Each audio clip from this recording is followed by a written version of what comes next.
It started about a week before, reports coming out of some kind of fungal infection taking over people's bodies, and, over time, driving them to extreme aggression, attacking anything that moved. This infection was being passed on through the infected breaking the skin of their victims. The first reports came from small villages in the mountains, of single infected emerging from the tree lines to wreak havoc on small communities. But within only a day or two, the incidents had begun to spread to cities, and once it was in the cities, it spread like wildfire. After another few days, most of the world was in a state of emergency. Bloodhaven, the city nearest Annette and Skellig's farm, had been one of the furthest from the epicentre however, so they had been hopeful that the army would have had time to establish a defensive position and keep the infected out. As Annette wandered the streets however, it became abundantly clear that that was not the case.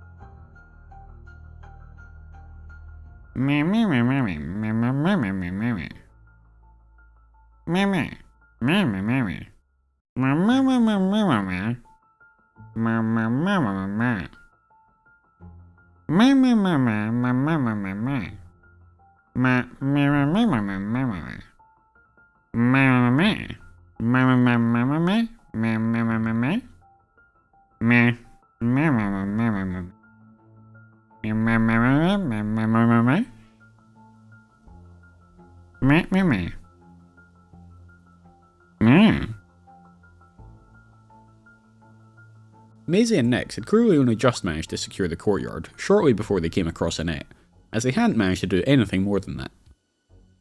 With the area secure, Annette volunteered to explore the garages at the centre of the courtyard. She was remarkably unsurprised to see that all they contained was some broken down old cars.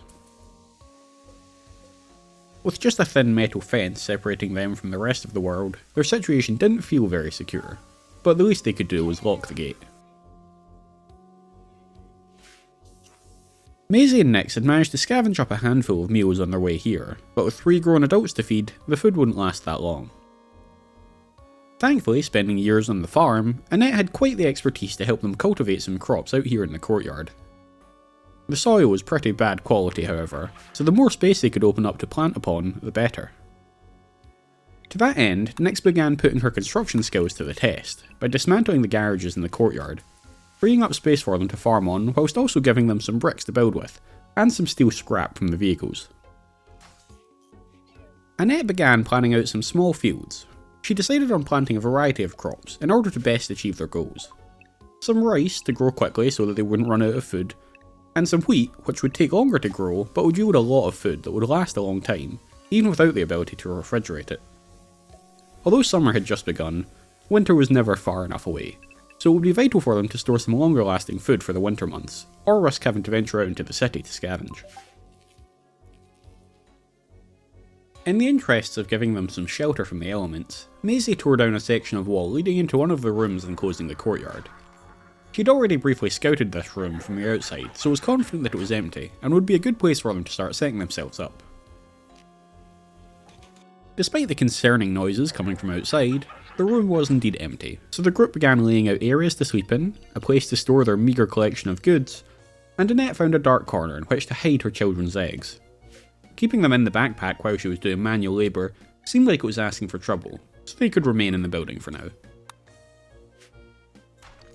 As well as the berry bushes in the courtyard, the large fungal growths would also need to be cleared out, but they would hopefully provide a mixture of edible and wood-like materials, giving them some extra food and something they could use to start a fire in order to cook said food on. Fearing the humiliation of surviving the infection only to die in a house fire, Nick suggested that instead of placing the fire on the wooden floor inside, it'd be better in the centre of the courtyard. By the end of just the first day, they'd made spectacular progress, dismantling most of the garage, planting a whole field of rice, starting a fire, and they were even beginning to cook dinner for themselves. Just as the group were discussing saving their survival meals and eating the fresh stuff first, they learned their first important lesson in surviving this new world. Before they could even register what had happened, one of the infected, thankfully not yet aggressive, had run through their room and into the courtyard, swiping a handful of their berries and running straight back out the door. Shaken by what could have been a disaster, the group made sure to double check that they had locked the door, and made a note to lock any other doors they may open access to. Feeling just a little more apprehensive than they had moments before, the group saw out the first night by adding a door to their room, eating a quick meal consisting of berries and mushrooms, and then lay down on the floor to get some rest. The weird sounds of the infected floating in from outside did nothing to resolve their apprehension. The next morning, the group discussed their next steps. They quickly agreed that they had no real idea what their long-term plan was here, but they knew that their short-term plan should be to secure enough food and heat to make it through the winter. Maisie was infinitely confident in herself and assured the others that, if they gave her enough time, she could figure out how to fashion some of the electronic components they had lying around into a solar panel, allowing them to heat the place. With little else needing their attention at the moment anyways, Annette and Nix agreed and set up Maisie with a little workbench near the light of the fire, where she could indulge in whatever research she thought was relevant. With Annette and Nix both at a bit of a loss for what to do with their time, Annette suggested that she begin teaching Nix how to farm, so that Nix could help her out during busy periods. Nix was just happy to have something to do, so agreed to help Annette planting some flowers near their room, just to give them something pretty to look at in the otherwise dreary courtyard. With Nix given her task, Annette planned out an additional field of potatoes in the courtyard. Potatoes are hardy, so although they take longer to grow than rice, they could be sure of a good harvest, despite the poor quality of the soil. Annette also begins planning out a small field of fibre corn. It can provide a small amount of lumber which can be used for furniture, fuel, and heat. Not that she doubted Maisie's ability to figure out the whole electricity thing, of course. And so ended their second night together, with more fields planted, Maisie working away on her project, and the mushrooms they'd cut down the day before continuing to provide them with fresh meals, and the horrifying noises from outside getting a little more terrifying. With Maisie focused on her project and Annette focused on her plants and cooking, Nix took it upon herself to finish deconstructing the garages, and, in order to free up more space for Annette's crops, also began tearing up the concrete paving in the courtyard. To Maisie's joy, Nix was able to pry usable steel rebar out from under the concrete. Maisie was convinced that her project would require a lot of steel, so this was a nice early stockpile for them. Maisie was so enthusiastic about this discovery, she stepped away from her research to help dismantling the rest of the concrete, meaning that they'd managed to clear it all by midday. With all three of them being cooped up in the small space of the courtyard all the time with little to do, recreation would be a vital luxury for them, so they used some of their limited wood to create a small horseshoe game in the centre of the courtyard. Realising that there was an even more vital resource that they'd neglected, they also spent the afternoon digging a well. Unfortunately, it seemed as though the city's water supply had been shut down after the infection began to take hold, so they would be stuck using groundwater for the time being. With the section of the building complex that they currently had access to well and truly secured, Nix decided it was time to start opening up some of the other rooms, if only to see if there was anything of use in them. The first room had only a damaged old steel bed, which some would say is still an improvement on sleeping on the floor, but those people would be wrong. A sentiment that Nix agreed with, as she quickly dismantled it in favour of gathering the steel rather than trying to sleep on it. One thing the room did have though was wooden floors. And given that their only source of heat for cooking was the fire, Next decided that the wooden floorboards would be more useful as firewood than floors. As the group slept that night, the noises outside escalated, culminating in one of the infected slamming its way through the outside door and straight into their bedroom. Of course, none of the group had made it this far unarmed, with Maisie sporting a pump-action shotgun, Nyx wielding a bolt-action rifle, and Annette using her trusty revolver. None of their weapons were particularly impressive, but against an unarmoured foe charging at them head-on, they did the job just fine. After a second to catch their breath, the group headed back into the room, just in time to see a number of unaggressive infected making off with their precious food supplies. They took solace in the fact that the children's eggs were safe and untouched, but it was an upsetting outcome nonetheless. While Annette and Maisie kept guard, Nyx threw together a crude wooden wall to seal the gap in the room.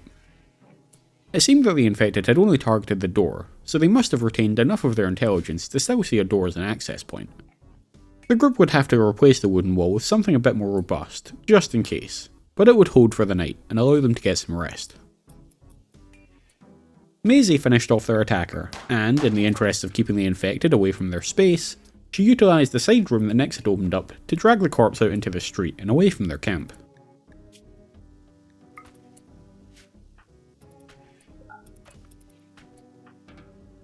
Of course, opening access to that new room had also opened access to another door to the outside. As such, Nyx quickly made plans to repurpose some of the slate bricks from the garage to seal up the door. The next morning, following a night of very little sleep, Nyx decided to continue exploring the complex, although this time she asked Annette to be on lookout while she knocked down the wall to the next room. The events of the night before had clearly shaken her confidence. Thankfully, the room held no threat, but unfortunately it also held no treasure, just more wooden floorboards to be burnt. Still traumatised from the events of the previous night, Nyx immediately plans to brick up the new door. To add insult to injury, however, as Nyx is bricking up the new door, a couple of infected decided to rip down the steel gate at the front of the courtyard.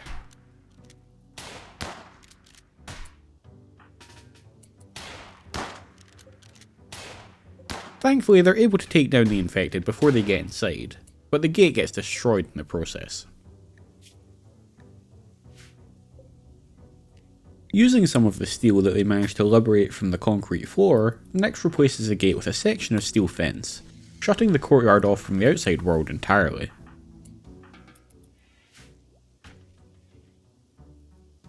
With the courtyard locked in, at least for the time being, expanding was more important, so Nyx soon broke into one of the other rooms on the outskirts of the complex. Unfortunately, she forgot to lock the new door that they had just opened access to, and it was only moments before one of the infected figured out how to open it and enter the courtyard. Thankfully, the courtyard was a small enough area that everyone was close enough to immediately see the intruder and bring them down before they could get close enough to risk the group. Although they managed to bring it down, putting down the infected properly requires actually destroying their brain. Otherwise, the fungus can just replace the damaged parts of the system over time, and they can get up and keep going. With this in mind, the group spend a little longer firing rounds into the infected, whilst it's on the ground. With the infected fully dead, Maisie carried the body outside the courtyard to avoid anyone getting sick from the spores that the body would release upon death, while Nyx began breaking up the door to ensure it wouldn't happen again.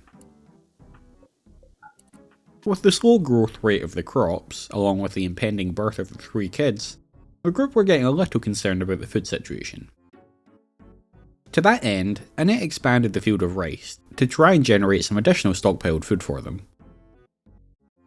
The next morning, trying to ignore the glimpses of carnage through the steel fence, Maisie continued with her research, while Annette got to work in the fields, and Nyx continued to explore the buildings surrounding the courtyard. With the food supplies that they'd gained from clearing the mushrooms in the courtyard beginning to run out, the crops still a little while off maturity, and only 4 survival meals left, the group had to accept that they would need to leave the courtyard to go and scavenge more food. To this end, they opened up another room with a door to the outside. Moving as a single unit, they emerged out into the street, ready for trouble. Seeing that the courtyard of the building across the street was also overflowing with large fungal growths, they made their way over there, and Annette began harvesting what she could, whilst Maisie and Nyx keep watch for any of the infected. There were also some potatoes in a small allotment here, but they were also unfortunately not ready for harvest. With a decent amount of materials now littering the ground, Nyx began gathering them up and shuttling them back to the courtyard, whilst Maisie kept guard, with Annette joining in the hauling once she was done. With Nyx, Annette, and the new resources safely back in the courtyard, Maisie joined them, locking the door behind her to try and keep the courtyard safe. After their little scavenging journey, the group agreed that it was important to be able to get out of the courtyard at times, including to be able to escape if things went badly. To this end, they added a second door to their room they'd use to exit, in the hopes that even if the infected did start to break down the doors, they would hear the noises and have plenty of time to prepare themselves before the infected could actually make it to the courtyard. To improve the chances of this, they also replaced the door outside with one made of slate, which would take longer for the infected to break down than the wooden one that was there currently.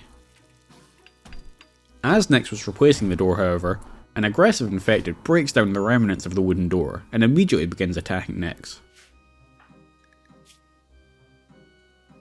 Nyx lets out a yell for help as she retreats back into the courtyard. Hearing the yelling, Maisie and Annette rush to the courtyard and are able to put down the infected before it makes too much progress.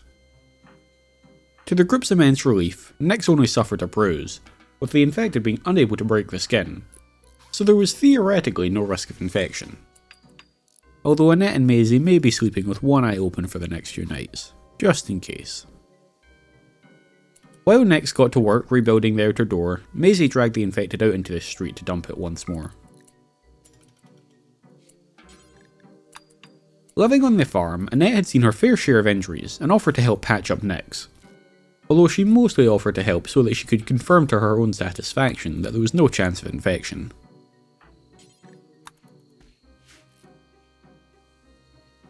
It had only been 4 days, and there'd already been a number of close calls. Too close for comfort, certainly. Surviving this disaster was going to require constant attention and effort from all of the group.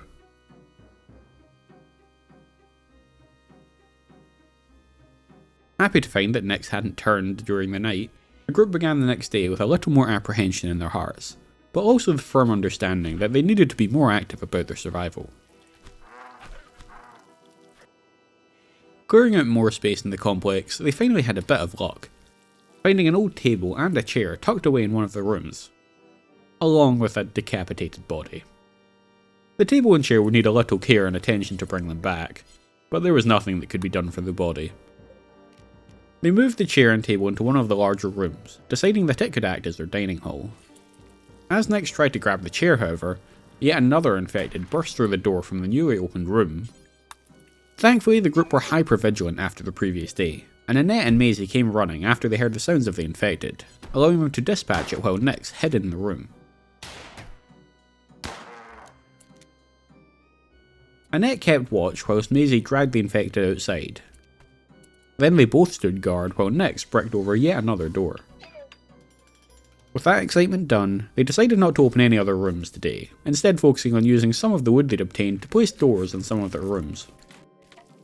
Although the old steel beds they'd found were unlikely to improve their sleep quality, being in their own bedrooms might, so they were sure to add doors to some of the rooms with beds in them to allow each of the group to select their own space. It felt as though the day had gone quite fast for the group, but with all the excitement of yet another close call, they were all quite ready for the day to end as the sun went down. At least they got to end this day in their own bedrooms. The next day, Nyx's resolve had solidified once more, and she began exploring other rooms of the complex, uncovering a second chair and a plant pot, both of which were relocated to the dining room. Also learning from her previous explorations, she wasted no time in breaking up both of the doors to the outside that she had just uncovered. With the success of that opening, however, Nyx was determined to keep opening up the other rooms. She felt that they should have full access to the complex, in order to give them more options for how to handle any situations that may arise. Of course, as always seemed to be the case, the sound of Nyx knocking down the wall drove one of the infected outside to investigate by breaking down the door. The group were well versed in these encounters now, however, and were more than ready to defeat the infected. The new room met the same fate as many of the others, having its wooden floorboards ripped up to salvage the wood. This gave Annette an idea, however. This planet was no stranger to fungus, even before the infection, with large communities across the globe living off of diets consisting largely of different mushrooms. As such, Annette figured they could utilise the dank dark of the new room and its new soil floor to grow themselves some nutrifungus, the most rounded fungus they knew of nutrition-wise. It wasn't the nicest eating experience, but it could be a vital crop for them. They would need to keep the room in darkness to do this, but given that their only current source of light was a single campfire in the centre of the courtyard, darkness was something that they could provide in abundance. With their food supplies running low once more and their first crop still not ready for harvest, the group decided to open up another avenue out of the complex, through the north this time, so that they could scavenge in the buildings across the road. The expedition was immediately a success, as it seemed some poor individual had been ripped to pieces just outside the complex, dropping his perfectly serviceable shotgun in the process. Scooping up the shotgun, they continued on to the courtyard to the north. Once again, Annette entered the overgrowth to begin harvesting all that she could, while Nyx kept a watch for anything lurking in the undergrowth, and Maisie kept an eye on the street, ensuring that their retreat path was clear. There was a lot here to harvest, and Annette soon had to return to the complex with her first haul. Seeing that she'd harvested more than she could carry, Nyx stepped in to carry some back for her. The faster they got what they needed, the faster they could return to the safety of the complex. A number of infected, drawn by either the sound of the group or the smell of the harvest, approached the area, intent on taking what they could of what Annette had managed to harvest. They didn't appear hostile yet, but it was only ever a matter of time. And if more were going to be drawn in by the harvest, then Maisie reckoned they'd outstayed their welcome, and she returned to the complex, waiting for Nyx to arrive before locking the door behind all of them. It seemed she'd made the right call, as mere moments later they could hear what sounded like a group of infected attacking each other out in the street they had just come from. The harvest's bounty must have caused some infighting between the infected. They locked the second door of the little airlock they'd made, just in case. Nyx soon continued her journey to explore the entirety of the complex. This exploration was blessedly danger-free, and they soon had the room stripped and bricked up.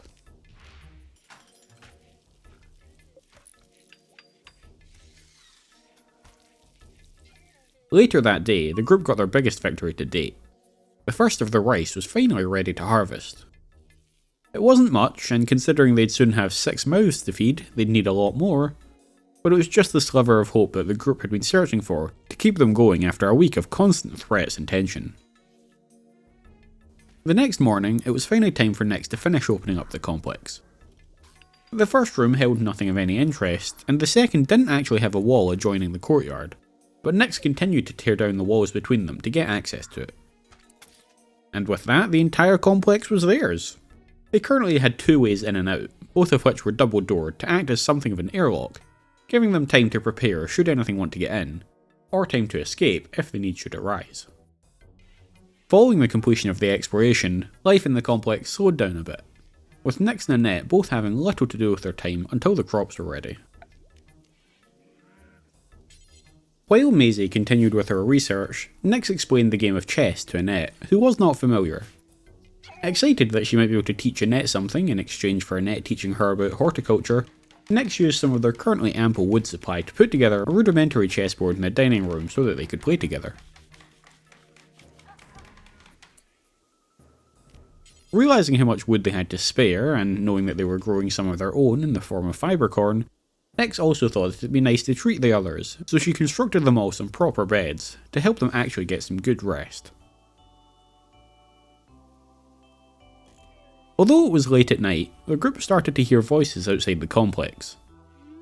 The infected weren't capable of speech, so it must be other survivors.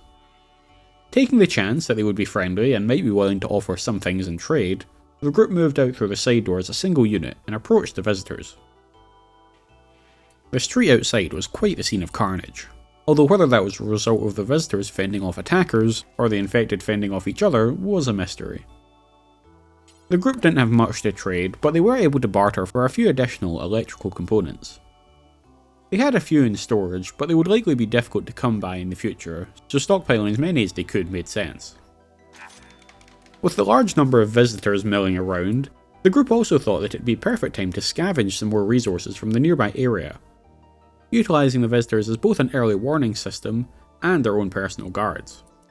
After all, if any aggressive infected came near them, the visitors would have no choice but to take them down.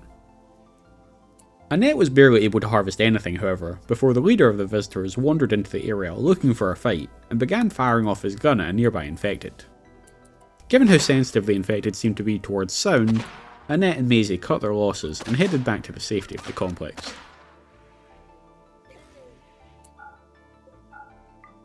As they rested, the night echoed with the sound of gunfire from the visitors' position. Whatever the outcome of the fight, they didn't expect the visitors to be there when they awoke in the morning.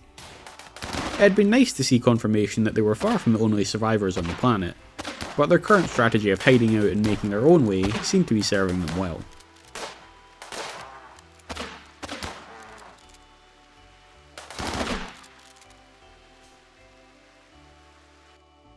Morbid though it may be, if the visitors had fallen to the infected in the night, there may be some worthwhile resources left behind, so Nix and Annette ventured out the next day to investigate.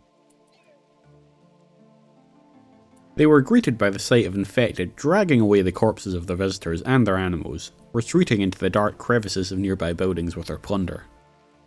With a shudder, the group scooped up what few weapons had been left behind and beat a hasty retreat, trying to put the fate of the visitors out of their mind. Later that day, Nix ventured back out, this time accompanied by Maisie, as they had spotted damaged sections of a spacecraft that had landed nearby, and Nix was confident she could extract some usable steel and electrical components from it.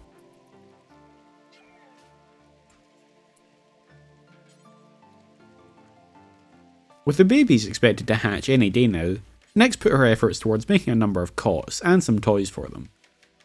Annette also moved her bed into one of the buildings with adjoining rooms, so that she could be close to the children to take care of them. Perhaps Maisie shouldn't have left the complex that day, as the sight of what was left of the visitors only served to instill in her a tremendous level of anxiety about their chances of survival. That anxiety certainly wasn't helped when she was awoken in the night to the sound of one of the infected tearing through the doors of the complex right next to her bedroom. Thankfully the sound woke the whole group, and they were able to handle the issue without further difficulty. But Maisie certainly wasn't going to get much sleep that night.